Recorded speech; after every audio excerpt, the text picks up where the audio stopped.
À la place des spectacles. En fait, on est en train de faire une capsule vidéo avec un apiculteur qui est M. Robert Clermont, qui est apiculteur. Il est de Saint-Thomas.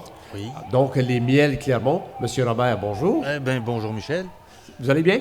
Ah, très, très bien. Ça se passe comme vous le voulez présentement sur le site? Absolument, absolument. Des gens sympathiques, une belle foule, des gens enthousiastes et joyeux.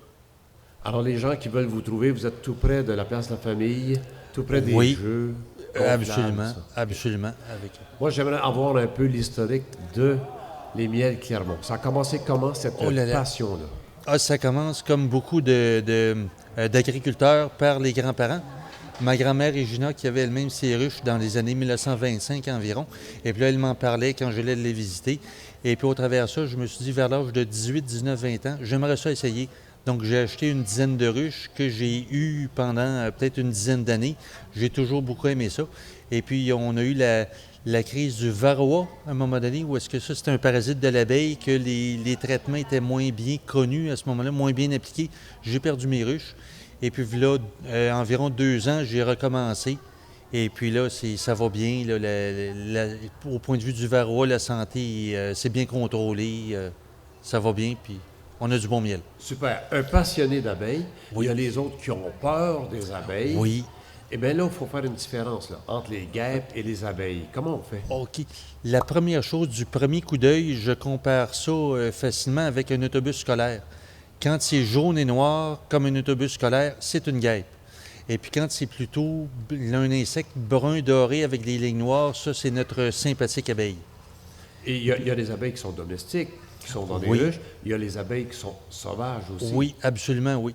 La ressemblance? La ressemblance, c'est souvent quand c'est un insecte, comment dire, non, rayé, annelé en arrière. Là.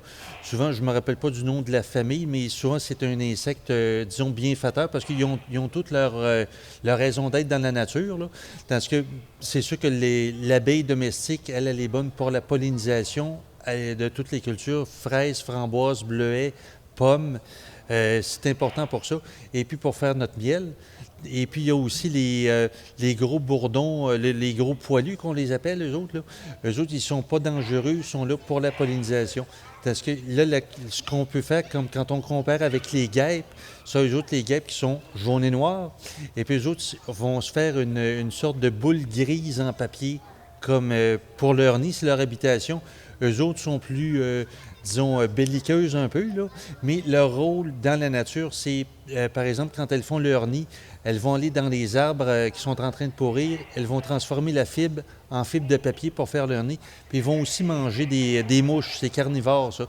Fait que ça a son utilité dans la nature aussi. Une ruche, comme vous avez, ça peut compter combien d'abeilles? Oh là là, c'est que quand nos ruches, c'est qu'à mesure que la population augmente, avec un maximum au mois de juillet, août, alors qu'on a environ 5 étages, il peut y avoir 60 à 70 000 abeilles dedans. Aïe aïe! OK. Et ça va créer une quantité de miel? OK. La moyenne au Québec, c'est de 55 kg, soit environ 110 livres de miel par année.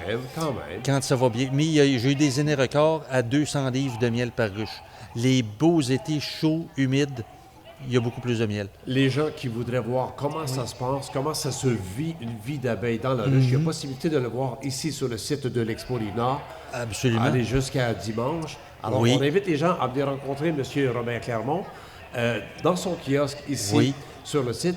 Et puis, on va pouvoir justement avoir plus d'informations. Ça, d'ailleurs, parce que j'ai ma ruche vitrée que j'ai choisie spécialement avec quelques naissances. On voit des petits bébés abeilles qui viennent au monde. C'est passionnant à voir. C'est passionnant. C'est commencé, puis c'est merveilleux à voir. Alors, on vous invite à venir nous rencontrer sur le site de Expo Rive-Nord et aller rencontrer M. Robert Clermont, des miels Clermont de Saint-Thomas. Oh, merci, Robert. Merci, Michel.